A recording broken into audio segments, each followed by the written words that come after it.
बाबासाहेब सोनम वांगचुक यांनी अखेर आपलं उपोषण मागे घेतलंय. काल मध्यरात्री काही घडामोडी झाल्या आणि त्यांचं असं म्हणणं आहे की विद्यार्थ्यांवर जे पोलिसांकडून लाठीचार्ज आणि दरम्यान हिंसाचारही होतो, ही भीती त्यांनी व्यक्त केली आहे की हे पुन्हा घडू नये आणि त्यांच्या काही मागण्याही होत्या ज्यावर सरकार तोडगा काढत आहे.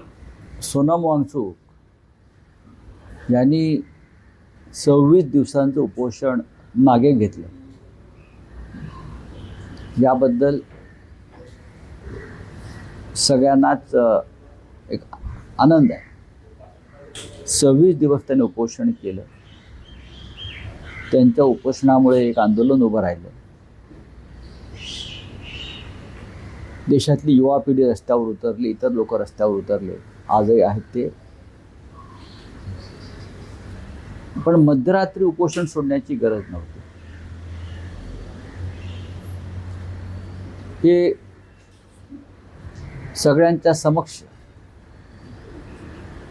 जंतर मंतर इथून त्याने हे उपोषण सुरू केलं होतं. तिथे येऊन त्याने उपोषण सोडलं असतं तर देश अधिक आनंदित झाला असता, हे माझं मत आहे. विशेषतः ज्या सरकारविरुद्ध आंदोलन आपण केलं त्या सरकारचे 2 मंत्री येतात आणि आपलं आंदोलन व आपलं उपोषण सोडतात. माझी अशी भूमिका आहे, मी असं म्हणतो एक आंदोलक म्हणून हे आंदोलन यशस्वी व्हावं म्हणून या देशातल्या हुकुमशाही विरोधी लढे देणाऱ्या अनेक संघटना, संस्था आणि राजकीय पक्ष एकत्र आले. त्यांच्यापैकी तिथे कोणी एखादा प्रतिनिधी उपस्थित असायला हवा होता. किमान अभिजित दिपके असायला पाहिजे. किमान या देशाचे विरोधी पक्षनेते असायला पाहिजे. हे आंदोलन देशाचं होतं. सरकारने कोणत्या मागण्या मान्य केल्या याच्याविषयी अजूनही संभ्रम आहे. जी मूळ मागणी होती ती मूळ मागणी निष्क्रिय आणि भ्रष्ट शिक्षण मंत्री या देशाचे धर्मेंद्र प्रधान यांचा राजीनामा घेतल्याशिवाय आंदोलन संपणार नाही, उपोषण संपणार नाही, ही आमच्या सगळ्यांची जिद्द होती. त्या मागणीचं काय झालं हे देशाला सांगावं लागेल.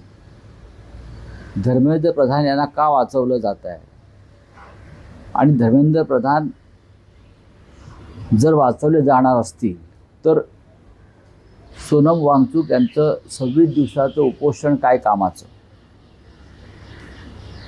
आणि त्याच सोनम वांगचुक यांच्या त्या मागणीसाठी लाखो लोक देशभरात रस्त्यावर उतरले, जंतर मंतरपर्यंत पोहोचले. एक मुलगी शहीद झाली, एका मुलीचा मृत्यू झाला काल हिंसाचारात पोलिसांनी अमित शहांच्या पोलिसांनी त्यांच्या आदेशानं अत्याचार केले, डोके फोडली, हाडं तुटली. या सगळ्याचा विचार आता सोनम वांगचुक यांना करावा लागेल. जरी सोनम वांगचुक यांचं उपोषण संपलं असलं तरी मला असं वाटतं देशभरातलं आंदोलन जे शिक्षण पद्धती बदलण्यासाठी देशातल्या हुकुमशाहीशी टक्कर घेणारं एक आंदोलन जे उभं राहिलं आहे ते आंदोलन आता थांबणार नाही. मुंबईमध्येच आज एक महत्त्वाचं आंदोलन आहे.